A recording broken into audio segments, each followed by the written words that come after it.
बिहार की राजनीति में एक नया चैप्टर भी चल रहा है, वो है केसारी लाल यादव और भोजपुरी इंडस्ट्री, जिसमें भाजपा के मनोज तिवारी ले लीजिए, रवि किशन ले लीजिए और जो भी है मतलब, और उन सबको, पवन सिंह हो जिसमें, और निरहुआ सबसे मेन कैरेक्टर। तो निरहुआ ने तो ये बोल दिया कि केसारी लाल यादव जो कि आरजेडी से इस समय पे विधायकी लड़ना चाह रहे, छपरा से जीतना चाह रहे, कि ये यदुमुल्ला है। ये जो यदुमुल्ला है ये क्या है? एक यादव दूसरे को बोल रहा है कि ये दूसरी पार्टी में, इसलिए यदुमुल्ला है। विनाश काले विपरीत बुद्धि। जब गिद्दड़ के दिन ओढ़े आते हैं ना, गांव में कहावत है, ठीक है, तो जब गिद्दड़ के दिन ओढ़े मतलब जब गिद्दड़ की मौत आती है तो वो गांव की तरफ भागता है। तो यही काम इनका है। कोई ये वो गधे हैं जिनको कोई घास नहीं डाल रहा बीजेपी में। तो अब इन्हें दूसरे भी गधे दिखाई दे रहे हैं, इन्हें घोड़े भी गधे दिखाई देते हैं।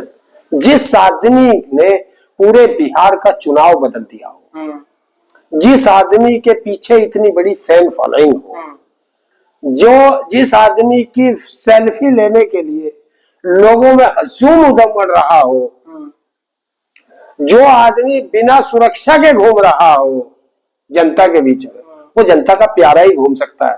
सुरक्षा लेकर के घूमने वाले कायर और डरपोक होते हैं। सवाल ये भी है, जैसे मान के चलिए बिहार और उत्तर प्रदेश में तो यदुमुल्ला कह दिया जाता है क्योंकि यहाँ पे एमवाई समीकरण विपक्ष के तौर पर ज्यादा चलता है। हरियाणा हो और भी स्टेट है, वहां पर भी यादव कम्युनिटी, वहां कुछ नहीं बोला जाता क्योंकि वहां शायद भाजपा को वोट दिया जाता। तो ये क्या बात, वोट देना किसको देना है किसको नहीं देना, ये वोटर का अपना अधिकार होता है। बिल्कुल, हर पार्टी चाहती है, हर पार्टी वोटर के पास जाती है और रिक्वेस्ट करती है, भैया वोट हमें दे देना। ये उन पार्टियों के कैंडिडेटों का अधिकार है। वोट किसे देना किसे नहीं देना ये जनता का अधिकार है। इन्हें किसने अधिकार दिया किसी को यदमुल्ला और किसी को कटमुल्ला और किसी को पटमुल्ला कहने का? है? अगर कोई इनको कह दे उल्टा सीधा तो उनको सांसद को ये कह दिया, पूर्व सांसद को ये कह दिया, मंत्री को ये कह दिया, जबकि ये नौकर है जनता के, इनकी औकात नहीं है। लेकिन जनता अपनी भाषा इतनी गंदी नहीं करना चाहती जितने गंदे ये लोग हैं। मतलब वो खुद भी गाने बनाते थे और बोलते हैं नचनिया है गवनिया। उनके पार्टी में भी काफी ऐसे लोग हैं जो भोजपुरी इंडस्ट्री से आए, चाहे वो रवि किशन हो, मनोज तिवारी हो, पवन सिंह हो, और वो भी गाते नाचते हैं, वो भी वही गाने बनाते हैं। लेकिन केसारी को बोल देते हैं ये नचनिया है। ये कैसा? जिससे डर होता है, डर है। जब शेर चलता है तो कुत्ते भौंकते हैं, केसारी पास नहीं आता कोई। केसारी तो ये दूर खड़े भौंक रहे हैं, ये वो कुत्ते हैं। केसारी शेर है। वो भी तो सांसद रह चुके हैं, बोल रहे हैं कि क्या ही कर लोगे। जो निरहुआ है वो खुद सांसद रह चुके हैं, वो वहां से आजमगढ़ से। निरहुआ जो है खुद आजमगढ़ से सांसद रह चुके हैं, कह रहे हैं हम सांसद बन गए, हम कुछ नहीं कर पाए, तुम कह रहे हो ऐसा कर देंगे वैसा कर देंगे। तो ये अहंकार है वो केसारी का, या फिर क्या ओवर कॉन्फिडेंस है? नहीं, ना अहंकार है ना ओवर कॉन्फिडेंस है। ये उसे अपने नेता की बात पर विश्वास है, और वो विश्वास है जिससे बिहार की जनता विश्वास कर रही है।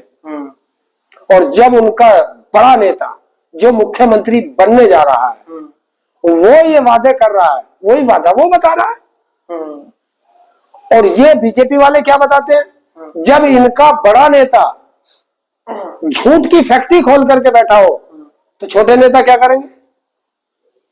देखिए, नेता का बेटा नेता बनता है और झूठे का बेटा हमेशा घर से सीख के आता, तो वो झूठ सीख के आता है। लेकिन पवन सिंह कह रहे हैं कि बिहार में अगर महिला सुरक्षा चाहिए तो एनडीए को ही सरकार में रहना चाहिए। नहीं, 20 साल से वहां है, 20 साल से एनडीए की सरकार है वहां। क्या हुआ बताइए? जब फैक्ट्री लगने की बात आती है तो फैक्ट्री गुजरात चली जाती है, और जब वोट लेने की बात आती है तो बिहार आ जाते हैं। कोई बिहार में 20 साल में एक इंडस्ट्री बताओ जिसे डबल इंजन की सरकार कहते हैं। और मैं कहता हूं आज मैं डबल इंजन की पूरी परिभाषा समझा देता हूं। देखिए, तुम्हारे पास एक ट्रैक्टर है, तुम्हारा ट्रैक्टर यहां कीचड़ से निकल के जाएगा। तुम्हारा ट्रैक्टर अगर कमजोर है तो इसमें फंस जाएगा, और अगर तुम्हारा ट्रैक्टर अगर ताकतवर है तो इस कीचड़ से पार कर देगा। पार कर दिया तो तुम्हारा अकेला ट्रैक्टर पार करके जाएगा अगर ताकतवर है। और अगर तुम्हारा ट्रैक्टर कमजोर है, वो फंस गया।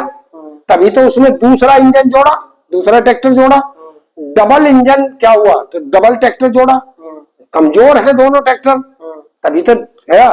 तो डबल इंजन हमेशा कमजोर होता है, और सिंगल इंजन का ट्रैक्टर, कोई माई का लाल बताओ बीजेपी का, एक माई का लाल। तेजस्वी यादव सुबह से शाम तक, कल 17 रैलियां की, आज उसकी 18 रैलियां हैं। है कोई बीजेपी का माई का लाल जो करके दिखा दे? वो देश का प्रधानमंत्री हो, या किसी भी प्रदेश का मुख्यमंत्री हो, या बीजेपी का कोई सांसद हो, या बीजेपी का कोई विधायक हो, करके दिखाओ। चैलेंज तो ये है जनता के लिए, तो लगता है ये चैलेंज दिया है तेजस्वी यादव ने, इसीलिए बिहार और तेजस्वी यादव ने इसीलिए कहा है क्योंकि वो तेजस्वी यादव जानते हैं कि किसान से बड़ा कोई है नहीं। तभी तो उन्होंने कहा है कि हेलीकॉप्टर जिसमें ये बड़े बड़े नेता चलते हैं, मैं हेलीकॉप्टर को भी ट्रैक्टर बना दूंगा। ट्रैक्टर बना दिया है मैंने हेलीकॉप्टर का। इसे कहते हैं किसान की बात करना। और ये वादा हुआ है कि चुनाव जीतने के बाद बिहार के अंदर दोबारा से मंडियां बनेंगी, और मंडियां बनेंगी तो किसान, बिहार का किसान अपना माल उन मंडियों में बेच सकता है, जो आज बिहार का किसान दर दर ठोकरे खा रहा है। आपको ये लगता होगा कि जो हमारे यहाँ या उसमें हरियाणा में, पंजाब में, गुजरात में या महाराष्ट्र में जो बिहार के लोग आए हैं वो मजदूर नहीं है, वो बिहार के किसान हैं, लेकिन उनकी फसल का वाजिब दाम नहीं मिल पाता, इसलिए वो दूसरी जगह जाते हैं, बेचारे मजदूरी करता है किसान। तो ये इसको कौन समझेगा?